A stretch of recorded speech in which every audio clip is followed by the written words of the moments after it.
Hello hi ಎಲ್ರಿಗೂ ಕೂಡ ನಮಸ್ಕಾರ. ನನ್ನ ಇವತ್ತಿನ ಒಂದು ವಿಡಿಯೋದಲ್ಲಿ ನಾನು ನಿಮಗೆ ಪ್ರೋಮೋ ಅಪ್ಡೇಟ್ ಮಾಡೋಣ ಅಂತ ಬಂದಿದ್ದೀನಿ. ಸೊ ನಿಮ್ಗೆ ಈಗಾಗಲೇ ಗೊತ್ತಾಗಿರ್ಬೋದು, ನೋಡಿಲ್ಲ ಅಂತ ಅಂದರೆ ಈ ಕೂಡಲೇ ನೋಡಿ. ಕಲರ್ಸ್ ಕನ್ನಡದವರ ಒಂದು ಪ್ರೋಮೋ ರಿಲೀಸ್ ಆಗಿದೆ, ಬಿಗ್ ಬಾಸ್ 12 ಇವತ್ತಿನ ಏನು ಎಪಿಸೋಡ್ ಇದೆ ಅದರದ್ದು.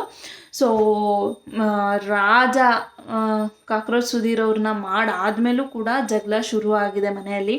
ಏನು ಅಂತ ಅಂದರೆ ಅಶ್ವಿನಿ ಅವರ ನಡುವೆ, ಎರಡು ಅಶ್ವಿನಿಗಳ ನಡುವೆನೇ ಜಗಳ ಆಗಿರೋದು. ಸೊ ನನಗನ್ಸೋ ಪ್ರಕಾರ ಅಶ್ವಿನಿ ಅವರು ತುಂಬ ಅತಿರೇಕವಾಗಿ ಮಾಡ್ತಾ ಇದ್ದಾರೆ ಅಂತ ನನ್ನ ಭಾವನೆ. ನಿಮಗೆಲ್ಲ ಏನು ಅನ್ನಿಸ್ತು ಅಂತ ಹೇಳಿ. ಕೆಲವೊಂದೊಂದು ತುಂಬ ಜನ ಇದ್ದಾರೆ ಅಂತ ಅಂದ ತಕ್ಷಣವೇ ಮಾತುಕತೆಗಳು ಇದ್ದಿದ್ದೆ, ಅದನ್ನೇ ಒಂದು ಟಾರ್ಗೆಟ್ ಮಾಡಿಕೊಂಡು ಎತ್ಕೊಂಡು ಮಾತಾಡೋದು ಚೆನ್ನಾಗಿರಲ್ಲ. ನೆನ್ನೆ ಎಪಿಸೋಡ್ನಲ್ಲೂ ನಾನು ನೋಡಿದೆ, ಕಿಚನ್ನಿಗೆ ಆ ಬೇನ್ಸ್ನ ಅಡ್ಡ ಇಡೋದು ಅದೆಲ್ಲನೂ ಕೂಡ ನಾನು ನೋಡಿದ್ದೀನಿ. ಸೊ ನಿಮಗೆಲ್ಲ ಏನು ಅನ್ನಿಸ್ತು ಅನ್ನೋದನ್ನ ಕಮೆಂಟ್ ಮಾಡಿ ಹೇಳಿ. ನನ್ನ ಅಭಿಪ್ರಾಯದ ಪ್ರಕಾರ ಅದು ಸರಿ ಇಲ್ಲ ಅಂತ ಅನ್ನಿಸ್ತು.